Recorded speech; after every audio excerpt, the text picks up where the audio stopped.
Buenos días, ladies and gentlemen. Bendecido martes. Como siempre, damos gracias a Dios por todo lo que nos da. Le damos gracias por la salud, por el techo sobre nuestra cabeza, por el alimento sobre nuestra mesa. Le damos gracias por la familia, por los amigos, por el empleo, por los estudios, por los proyectos. Le damos gracias por su inmenso amor, por su paciencia, por su misericordia, por ese gran sacrificio que hizo para el perdón de nuestros pecados. Damos la bienvenida al Espíritu Santo para que sea Él el que nos dé el entendimiento sobre lo que estamos por aprender. Y continuamos con el estudio del libro de Ageo.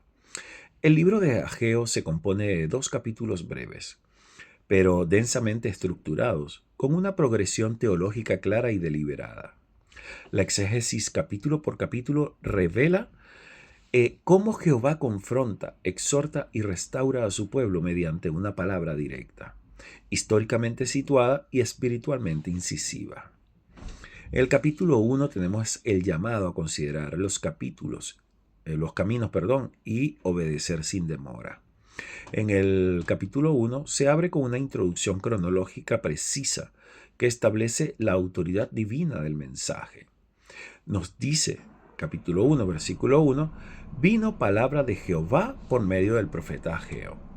Esta fórmula profética afirma que el mensaje no surge de una iniciativa humana, sino de la intervención soberana de Dios en un momento específico de estancamiento espiritual. El núcleo del capítulo gira en torno a la exhortación repetida. Considerad bien vuestros caminos. Lo podemos ver en el versículo 5 y en el 7 del capítulo 1. Esta expresión funciona como un llamado a la autoevaluación espiritual profunda. Jehová confronta al pueblo por haber normalizado una vida centrada en el bienestar personal, mientras su casa permanece desierta. Ageo 1:4 podemos ver esto. El problema no es la prosperidad en sí, sino la inversión del orden pactal, donde Dios ha dejado de ser la prioridad visible y práctica, ya que el diagnóstico divino conecta directamente la frustración económica con la desobediencia espiritual. La escasez descrita no es accidental, sino pedagógica. Yo llamé la sequía, por cuanto mi casa está desierta. Y esto lo podemos ver en el capítulo 1, versículo 11.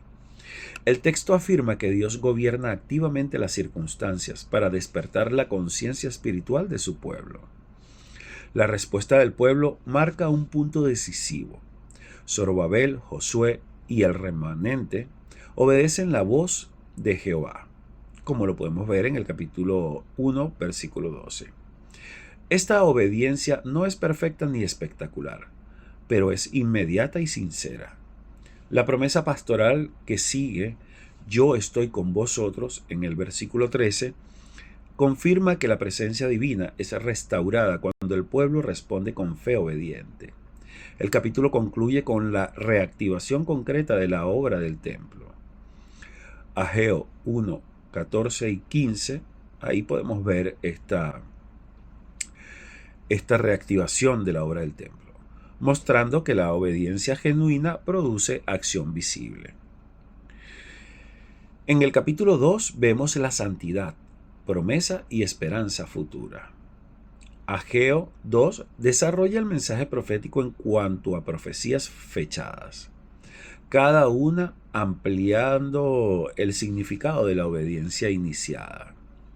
La primera profecía confronta el desaliento del pueblo al comparar el nuevo templo con la gloria pasada, como lo podemos ver en el versículo 3 del capítulo 2.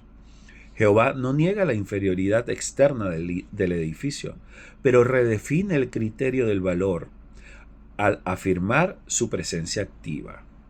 Porque yo estoy con vosotros, como lo podemos ver en el capítulo 2, versículo 4. La fortaleza del pueblo no proviene de la apariencia, sino de la fidelidad divina. La segunda introduce una enseñanza sacerdotal sobre la santidad, como lo podemos ver en Ageo, capítulo 2, versículos 11 al 14. Esta sección demuestra que la impureza se transmite con facilidad, mientras que la santidad no lo hace automáticamente. La lección es clara. La cercanía física a lo sagrado no sustituye la obediencia del corazón. Jehová declara que la obediencia presente marcará un cambio definitivo en la relación entre el pueblo y la bendición, cuando nos dice, desde este día os bendeciré, en el versículo 19 del capítulo 2. La tercera y cuarta amplían la perspectiva hacia el futuro. Jehová anuncia que conmoverá las naciones y que la gloria postrera del templo será mayor que la primera, como lo podemos ver en el capítulo 2, versículos 7 al 9. Esta afirmación trasciende el contexto inmediato y apunta a una esperanza donde el propósito redentor de Dios culmina más allá de las limitaciones históricas del segundo templo. Finalmente, el libro concluye con una promesa dirigida a Zorobabel.